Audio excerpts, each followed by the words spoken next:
February 20, 2025. So guys, kanina namalengke ako sa public market ng Binyan din sa Gulayan. So may natira akong 1,000 pesos. So yun ang budget ko. So check natin yung mga nabili ko sa halagang 1,000 pesos. Etong saging ito, medyo mahal pala ng saging. So ang bili ko dito is nasa 170 pesos. So check pa natin yung mga nabili. So itong saging 170 pesos.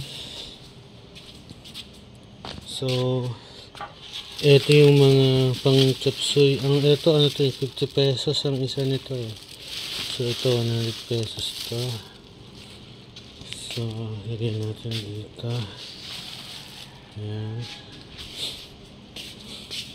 Then etong mga watermelon o pakuan. So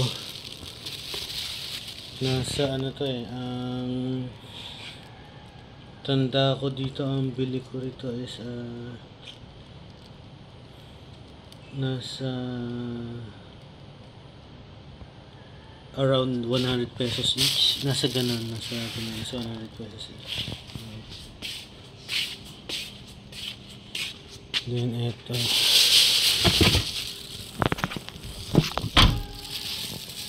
so ito yung bulk ng mga binili ko. Basta may natira pa akong mga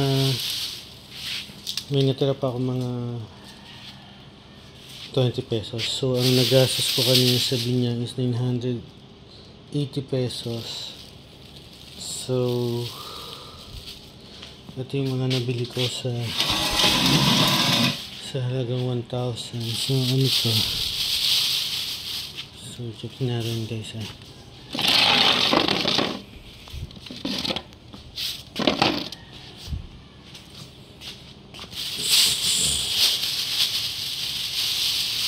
So etong kamatis ano to, 30 pesos lang 1 kilo. So mura na kamatis ngayon.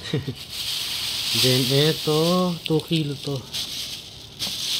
Ang tanda ko is 90 pesos ang 1 kilo. So 180 pesos lang itong ganito kadami, no, sa Binyan.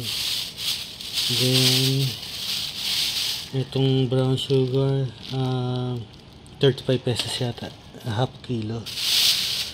Then eto nakabili ako ng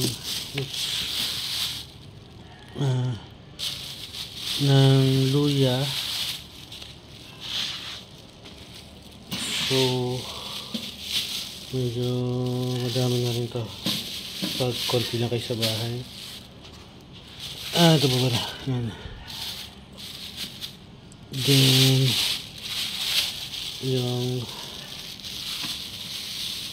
ito sibuyas pala, sibuyas, then luya. Then ito yung 3 pieces na malalaking ampalaya. Ano tong kulay blue na to? Bakit may kulay blue tong mga ampalaya? Sino nakakaalam? Bakit kulay blue to? May kulay blue na. So then itong mga garlic o bawang. So yan guys ang nabili ko sa halagang more or less around 1,000 pesos or 980 pesos. Yun lang guys. Thank you.